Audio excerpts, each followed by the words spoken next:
Hey guys, how's it going? I just want to just go back over one more time how to print those drawing sheets out. So once you're happy with your floor plans, um, what I would do is I would just head down to your drawing sheets, and you already have drawing sheets set up in the template file that I asked you to use. So when you first created the project, we were looking to use that residential default template, which does have drawing sheets already set up for you. So underneath the sheets view, all right, you should have a first floor set of plans. You should have a second floor set of plans. All right. If you don't, this is a architectural D size 22 by 34-inch drawing sheet. So if you do not have that, you should be able to create a new sheet. All right, and you can just load in from the title blocks folder a D size 22 by 34. All right, so if you need to load one in, you can, but most of you should already have those in your project. All right, once you get in there, once you get on that drawing sheet, all right, just make sure that the plans fit on the piece of paper. If they don't, you can always activate the view. You can change the scale. You can deactivate the view, delete it, and then just move it back on the sheet, and it's going to automatically resize to that new scale that you put on. All right. So for instance, if we needed to scale it down a little bit, I'm at 3/8. We could go to a quarter. All right. Once I do that, I'm going to deactivate the sheet. Since that view label isn't the right size, we could delete it, put it back on.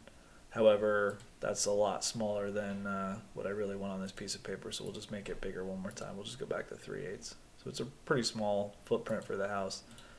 The 3/8 works really nice here. Once again, just delete it, drag it back on. Make sure it fits inside of your title block area. All right. Make sure that the room labels are visible. All right. Couple things on room labels. You can change around the size and the font.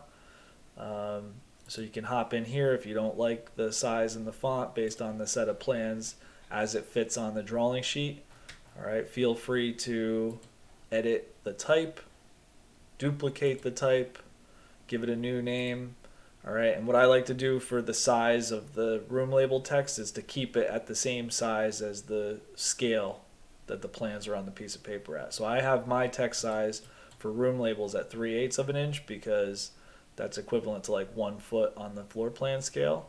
All right, and then I'm using like City Blueprint as a text type, and I have it set to bold and I have it set to underline. So all text in my project, all right, if I were to just like pick everything and filter it out and just look at just text notes, all right, all that text font is that 3/8 inch, which is equal to 1 foot to scale.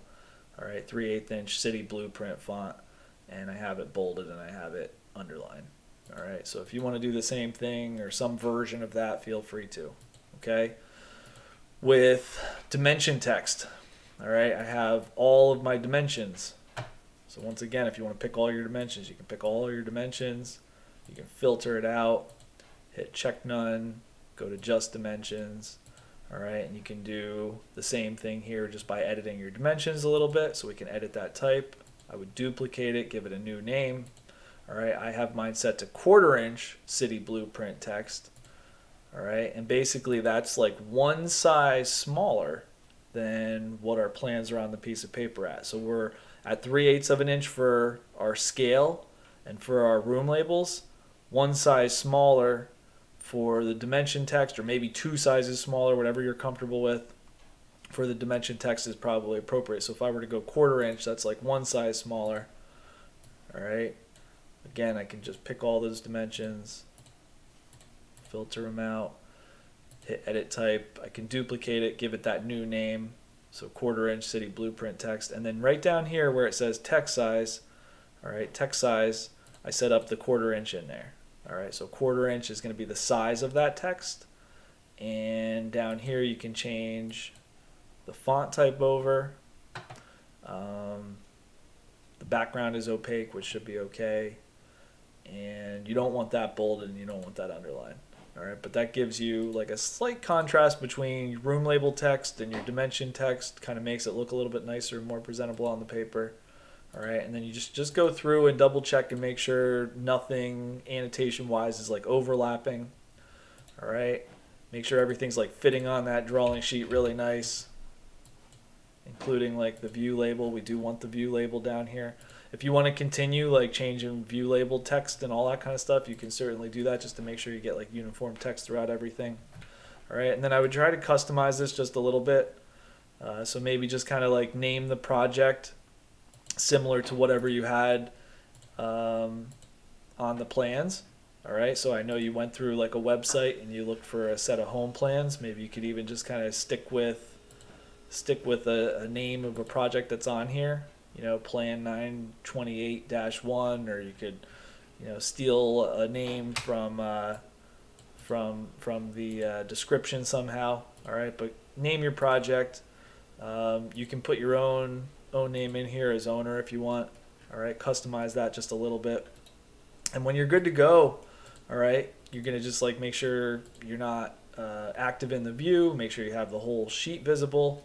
All right, and all we're gonna do is we're just gonna go File, Print, and we're gonna print to a PDF printer. So if you have the Adobe PDF printer, that's what I'm gonna use. If you want to use the Microsoft PDF printer, it's really, you know, your own choice. We'll go and check the properties here really quick. Big thing, we got to change the paper size. So I know you're using an ArcD size piece of paper. That's that 22 by 34 inch piece of paper. So we'll just set that up in PDF page size. If you want to look through like some of these other options, you can, but I don't think you're going to change much. Down here you have where you're saving the file to. So if you're in AppStream, change that over to your Google Drive. If you're working at home, you might want to just save it to like your desktop so you can find it. All right. And I'll just call this like floor plans, level 1. All right. Be descriptive in your naming so you can remember stuff. And then when you get done here, we'll go one last place. We'll go to settings. So if I go in the setup, a couple things I want to do. I want to make sure that I'm on zoom 100% so that it prints the entire drawing sheet to its real size. And then we also want to make sure that it's centered on the paper. Okay, you can change your raster quality up to presentation, just gonna make it look a little bit nicer. We're still set to ArcD. And if I hit OK, I should always do a preview before I print. There's a little extra room on the outside edge of the paper. I think it's just the mismatch between like the paper size in Revit versus like the Arc D size paper in Adobe. Doesn't really matter. All right, we're still getting everything to scale, so this is still 3/8 inch equals 1 foot in real life. All right, and we can just go ahead and hit print and OK, and that's gonna just kind of bring up a file destination folder. We just want to confirm that it's gonna save in the right place. So if I'm saving, because I'm printing just like to my desktop, all right, I'm working on Revit on my computer so I can print to my desktop. If you're working in AppStream, make sure you're going to your Google Drive folder. We can go ahead and save that. And if I just leave Revit, I should be able to see that set of plans in the file destination where I had it saved. All right, so if you're saving to Google Drive, that should just be in your Google Drive, and you can go ahead and you can submit those plans. If you have 2 sets of plans because you did an upstairs, do this 2 times for those 2 consecutive sets of plans and submit those. All right.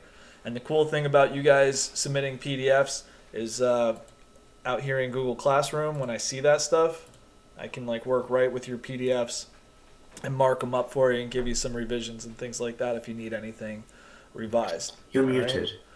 So that will be what's going on. All right. I'm going to post this up on YouTube and you guys can watch it at your leisure. All right.